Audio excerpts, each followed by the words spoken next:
বাংলাদেশ প্রকৌশল বিশ্ববিদ্যালয় বুয়েটে শুরু হয়েছে 2 দিনব্যাপী রোবো কার্নিভাল। বুয়েট রোবোটিক্স সোসাইটির আয়োজনে এই কার্নিভাল। সকালে এর উদ্বোধন করেন শিক্ষা উপদেষ্টা অধ্যাপক ডক্টর চৌধুরী রফিকুল আবরার।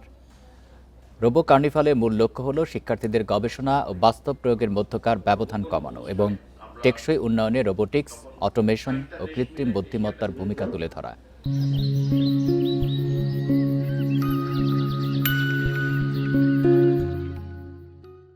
দুদিনব্যাপী এই আয়োজনে বিভিন্ন প্রযুক্তিভিত্তিক প্রতিযোগিতা ও প্রদর্শনী অনুষ্ঠিত হচ্ছে।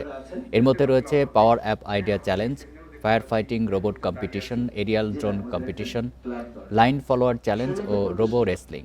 দেশের বিভিন্ন বিশ্ববিদ্যালয়ের শিক্ষার্থীরা এসব প্রতিযোগিতায় অংশ নিচ্ছেন।